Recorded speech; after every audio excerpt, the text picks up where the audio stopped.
Tenants, landlords, investors, the world, wondering how tenant arrears are going. We're going to give you a tenant update on properties, how tenants are performing in this economic climate. Stay tuned.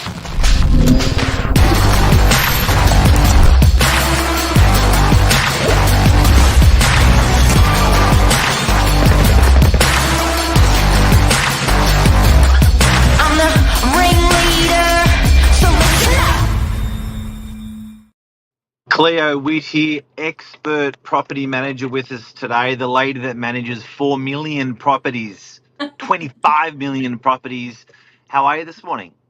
It feels like 25 million sometimes. No, I'm good. I'm loving this spring weather. I am so ready for summer. I'm done with winter. So, yeah, I'm good. I agree with you on that. Look, I do like my winter, but I do like the end of it at the same time. But the doors are opening at home, the windows are opening and staying open for periods now, whereas before it was like, ugh. Yeah, and the heater is so stuffy. Like, just not having the heater on or the aircon is just, yeah, I'm loving it. You got gas heater? Gas heater, it's great. But you can really tell the difference in the air. Yeah. Like, it's just a heavier air. The air quality is completely different, but I do love it. But anyway, over to arrears.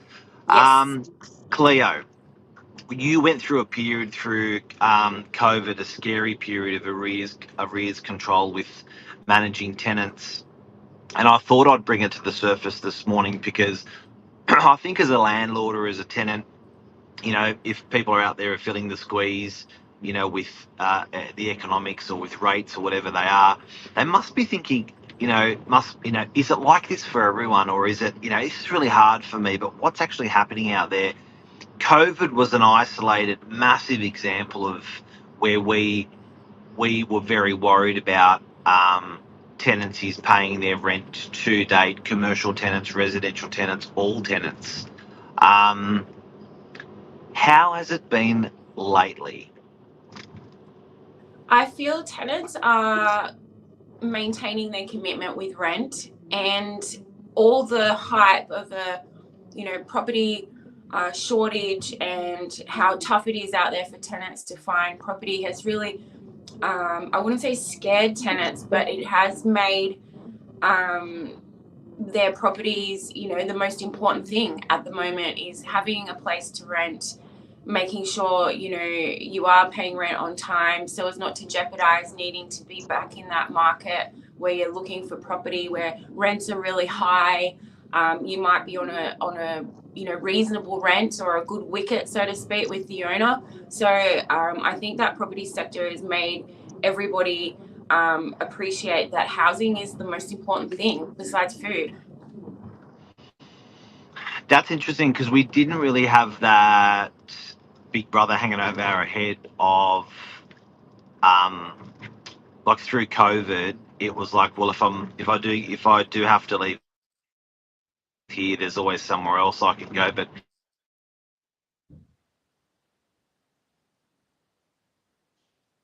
I better make sure I keep this right. Otherwise, there's a level of difficulty. It's harder to find something else. Never thought of that.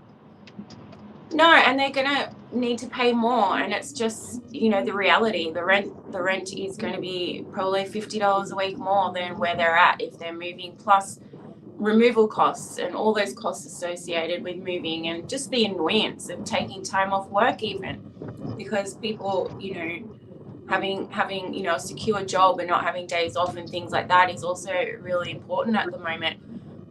They were saying this morning that people aren't eating out as much and tightening their belts, and I didn't feel that more than I did last Friday night. We went out with the girls and there was no one in the restaurant. There was no one, not one other person than us for a normally really bustling place. So I think that's what people are doing. Rent's their number one, making sure their rent's on time, and then cutting back on other things is reality at the moment. Yeah, look, I don't mean to be like making a situation worse or amping it up, but I do genuinely think that sometimes people out there feel like they're alone. if you're a tenant that's, possibly, looking at finding it hard to sort of pay the level of rent that's out there at the moment, you're thinking, oh my God, is this out there with everyone or is it only me? And I think to echo that, we're all in it together, is strong, to help people. But then I also think as a landlord, like I'm thinking, I actually don't even know if I have the gut to weather arrears with tenants not paying rent. But is it actually a real thing where that's happening out there? So you would have percentages across, for instance, 2,000 properties.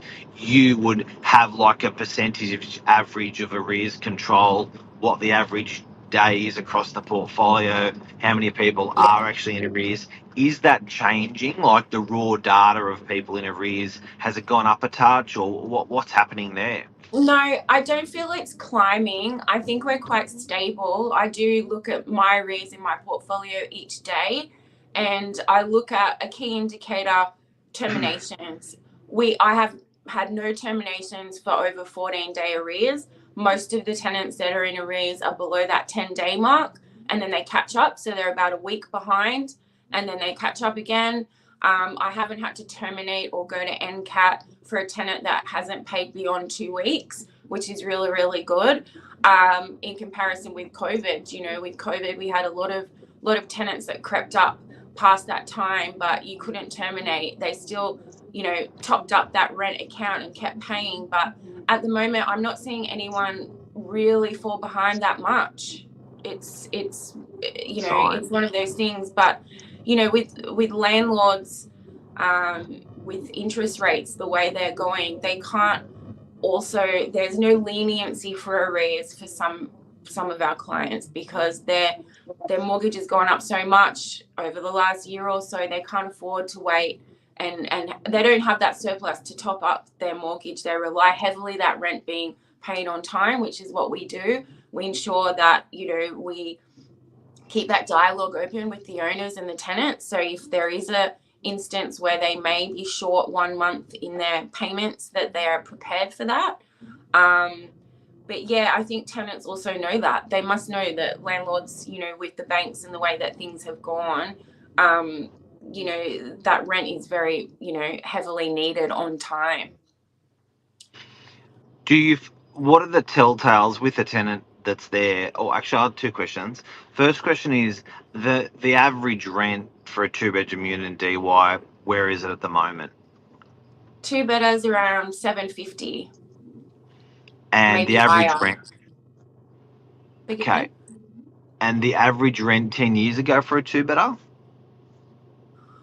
Oh gosh, it was like $550, $600, something like that. Well, actually, if you've got a 2-bed, 2-bath, 2-car, you can expect to pay $850 now. So the 222. But with a 1-bedder, $750 to $800 for a decent property. We're not talking about the luxury 1-bedroom plus studies that can reach anywhere up to $780. But for an average 2-bedroom, yeah, probably about that $780, $800 mark. I'm gonna rephrase. So in 10 years, property values have doubled, but rents haven't doubled. Rents have probably done about 30% over a 10-year period. They seem to have leveled out. Do you find that tenants are changing the category of property they're enjoying now because of things possibly tightening up? So do you find that where before they went for a house, they go for a unit, or where they were in a premium unit, they're going to more of an average unit? Are you seeing that shift, or is it everyone's just sort of buckling down due to arrears? Yeah, to be fair, I don't feel like the older rental stock is still attractive. That still sits around on our market. I think tenants, especially on the northern beaches, are still wanting, quality over, cheap.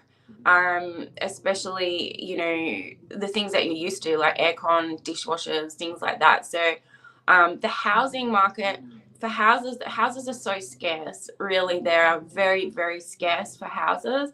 You did a segment a little while ago about people sharing property with their families and friends and grandparents. We're finding that that's still a real thing, and the availability to rent a 3-bedroom house, there's just nothing available. I've got 4 families I'm looking to place in a house at the moment, and I don't have anywhere.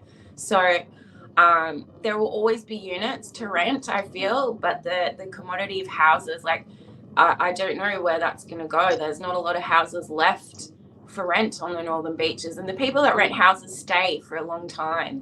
It's not something you flip in a year or two like a unit. You stay for 5-6 years while your kids are in school. So yeah, they're held tightly within the renting community. So in summary, tenant arrears update with Cleo here. How are tenants coping with the current economy in August 2024? You're going to go out with these quotes. I feel like everyone is still coping. Everyone's head still above water. It's not dangerous like it was during COVID. Boom. See you, everyone.